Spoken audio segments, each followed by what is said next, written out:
Gregory the First, Pope and Doctor. In his massive commentary on the book of Job, he says something which helps us to understand the book of Job, God's purposes, and perhaps is the key to the life of Gregory himself.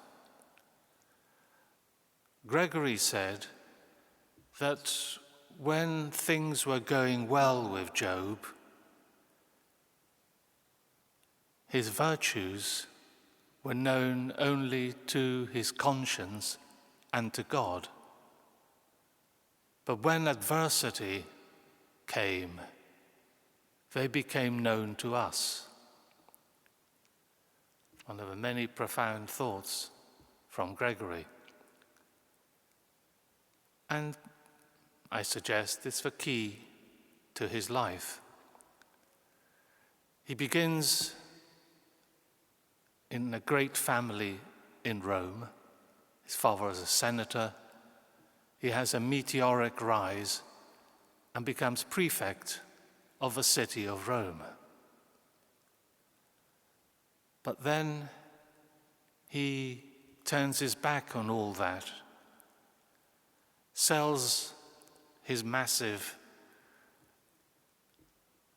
holdings of land and gives the money to the poor and establishes 7 monasteries, one of them in Rome, and he joins that monastery as a monk. Imagine one of the most important men at the heart of a Roman Empire, Rome itself, now an almost anonymous, obscure monk in the monastery which is still there in Rome, just a few minutes from the Colosseum. But of course, although he hid himself, others knew about him, including the Pope, who ordered him out of his monastery to go on important missions, one of them as what we will call the nuncio to Constantinople, to the Byzantine emperor. That done, for the second time, he came back to be a monk, where his heart always was, back in the monastery he had founded.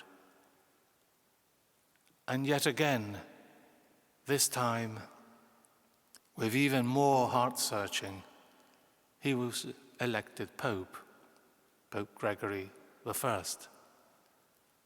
The second time, compelled, as it were, out of his monastery, the life he loved, the intimacy with God, which he sought in the monastic round, liturgical life of prayer.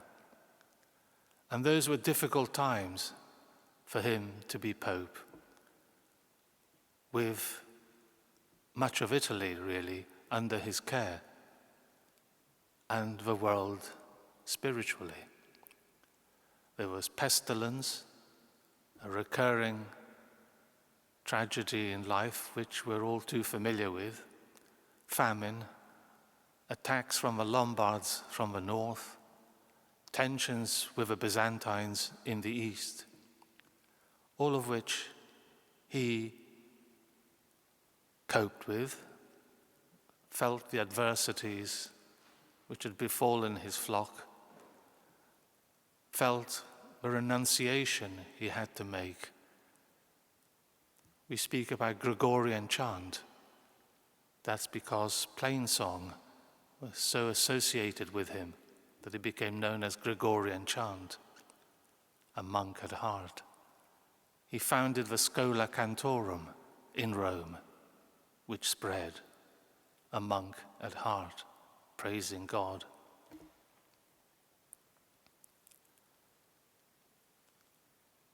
Soon, he's become known as the Great, Gregory the Great. But he himself described his own position as servant of the servants of God. And that title the popes still keep, such has been the impact of Gregory, who, taken away from the life he loved, for the life God desired from him,